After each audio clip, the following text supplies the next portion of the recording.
धन्य सतगुरु सुखदो महिमा कही न जाय।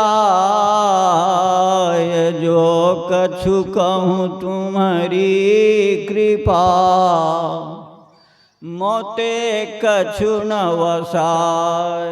आसन पर आसीन ब्रह्मलीन परमाराध्य के चरणों में कोटि कोटि प्रणाम। मंचासीन वंदनीय साधु समाज, सत्संग में उपस्थित विशिष्ट गुरुजन, धर्म प्रेमी सत्संगी बंधुओं, भक्तिमती माता एवं बहनों को भी सादर वंदगी। गुरु महाराज कहते थे कि ईश्वर भक्ति से अपना कल्याण होगा। इसका विश्वास दृढ़ता के साथ सबको करना चाहिए। कल्याण की खोज में हम लोग बाहर दौड़ते हैं संसार के पदार्थों की तरफ। संत महात्मा कहते हैं कल्याण अपने पास है। ईश्वर को जो भजते हैं उनका कल्याण होता है, और जब पा लेते हैं तब ऐसा कल्याण होता है कि फिर कभी अकल्याण ही नहीं रहता। तो जिन ईश्वर की भक्ति करेंगे उनके स्वरूप को जानना होगा। बिना स्वरूप निर्णय किए जो भक्ति करेंगे तो वैसा ही होगा जैसे किसी गांव में किसी के यहाँ जाना है, न गांव का पता है न नाम का, तो गंतव्य स्थान पर पहुंच नहीं सकेंगे। इसलिए हम लोग ईश्वर स्वरूप के पाठ में सुन रहे थे, हाथ पैर गुदा लिंग रसना कान त्वचा आदि इंद्रियों के द्वारा ईश्वर को प्रत्यक्ष करने की चेष्टा करना झूठ ही एक खेल करना है। वह इंद्रियातीत है, अर्थात आत्मगम्य है। संपुट माही समाइया सो साहिब नहीं हो, शकल मांड में रमी रहिया साहिब कहिए सो।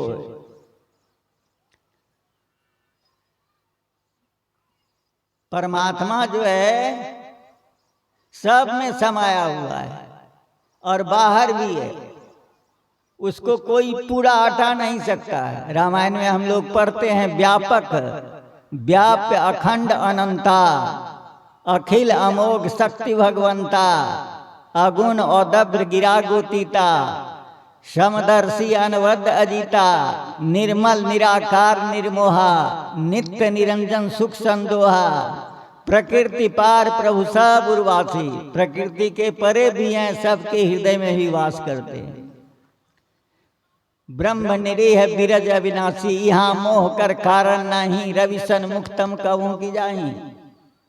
केनोपनिषद से हम लोग पाठ में सुन रहे थे, जो मन से मनन किया जाता है वह ब्रह्म नहीं है, बल्कि जिसके द्वारा मन मनन किया हुआ कहा जाता है उसी को तू ब्रह्म जान। जिस इस देश काला विच्छिन्न वस्तु की लोग उपासना करते हैं वह ब्रह्म नहीं है। खर मिट्टी की प्रतिमा बना लिए पूजा करते हैं, कहते हैं वह ब्रह्म नहीं है।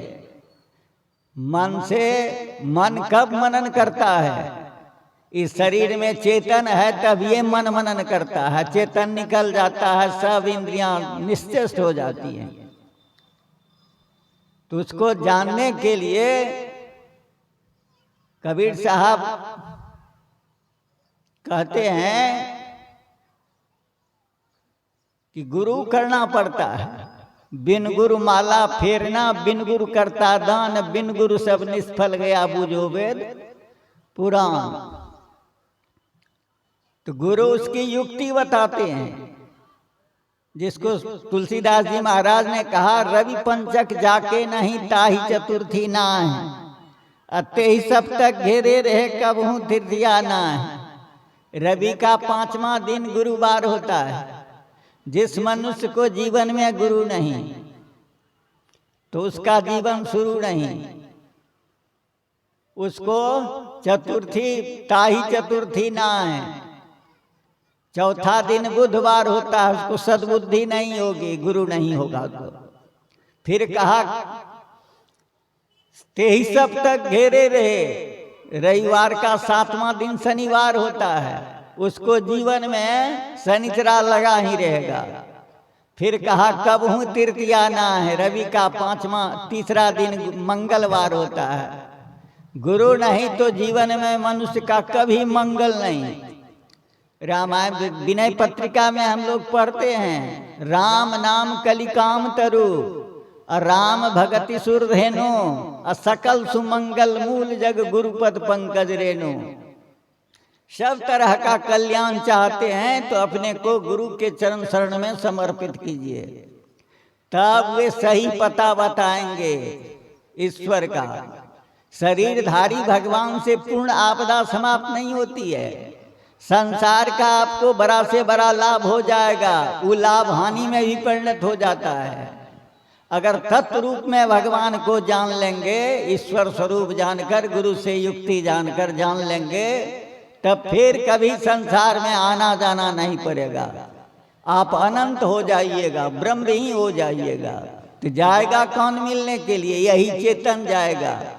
आवरण हटेगा तब ना, इसीलिए गुरु करना पड़ता है। गुरु एक नाम का जप बताते हैं, एक रूप का ध्यान बताते हैं। संसार में कितना नाम रूप में मन फंसा हुआ है, उसको छोड़ करके एक नाम और उससे संबंधित रूप का ध्यान करने के लिए कहते हैं।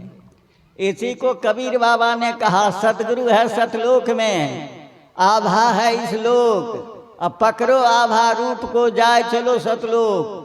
सूरत से सदगुरु सतखंड में है, सार शब्द में सूरत लगी हुई रहती है, और आभा रूप लेकर के संसार में आते हैं, जो हम लोग रामायण में पढ़ते हैं। बंदों गुरुपद कंज कृपा सिंधु, नररूप हरि कृपा के समुद्र हैं, और साक्षात नर रूप में हरि हैं, सगुण साकार में गुरु ही भगवान हैं। इस भाव से पूजा करनी चाहिए, तो लाभ क्या होगा? पाठ में हम लोग सुनते, रामायण में हम लोग बराबर सुनते हैं, बंदों गुरुपद पदुम परागा सुरुचि सुवास सरस अनुरागा।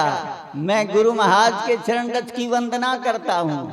चरण रज 3 तरह का है, मिट्टी रूप, आभा रूप, ब्रह्म ज्योति रूप। मिट्टी रूप चरण रज को सर्वसाधारण जानते हैं कि ललाट पर तिलक लगाया जाता है। आभा रूप गुरुमूर्ति का अभ्यासी श्रद्धालु भक्तों को अपने अंदर में मिलता है। जो श्रद्धा से नाम को जपेंगे, तो कितनी श्रद्धा होनी चाहिए। हम लोग रोज गाते हैं, अति अटल श्रद्धा प्रेम से गुरु भक्ति करनी चाहिए। ऐसा जाप हो कि आप हों और जाप हो, मन में किसी तरह का गुणावन नहीं हो। 2 मिनट भी अगर ऐसा जाप करते हैं तो बहुत अच्छा करते हैं। ऐसा करेंगे तो क्या होगा? रामायण में हम लोग पढ़ते हैं, देखिए रूप नाम आधीना, रूप ज्ञान नहीं नाम बिहुना। साधक नाम के वश में रूप को देखता है, अर्थात मानस ध्यान हो गया। अंधकार का साम्राज्य देखते थे, एक रूप पर टिक गया सूरत, कितना सिमट गया। उसी सिमटे हुए चित्त में तब बिंदु ध्यान करने की, दृष्टि योग करने की शक्ति साधक को प्राप्त होती है।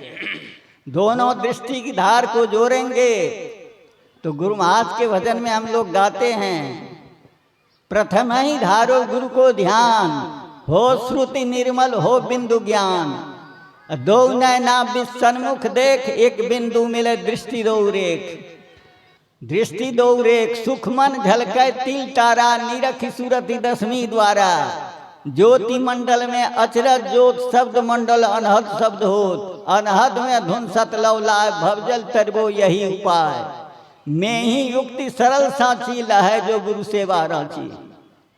ठीक ठीक दृष्टि की धार जुटेगे तो आपके अंदर प्रकाश होगा, अचरज ज्योत होगा। ठीक ठीक जुटने पर तीनों लोग प्रकाशित होता है। उसमें अनहद शब्द है, ऐसा आवाज होता है कि संसार का सब फैक्ट्री भी फैल है उस आवाज के सामने में, मिसाल ही नहीं है। उसी में सार शब्द जब पकड़ा जाता है तो चेतन को खींच करके बिजली की गति से भी तेजी दोनों पैर के तरफ से ऊर्ध्व गति होती है, सिमट करके निःशब्द में चला जाता है। इसी काम के लिए ही शरीर है। गुरु से सीख करके आप लोग युक्ति जान करके अभ्यास कीजिए, संसार की संभाल करते हुए संसार के पार का ख्याल कीजिए, मानव शरीर की सार्थकता इसी में है। श्री सद्गुरु गुरु महाराज महाराज की की जय। जय। बाबा कह रहे थे उस परम तत्व को जानने के लिए, स्वरूप को जानने के लिए गुरु की आवश्यकता है, और गुरु चाहिए, गाय बैल नहीं, गौरू नहीं। संत कबीर साहब की वाणी में श्रवण करते हैं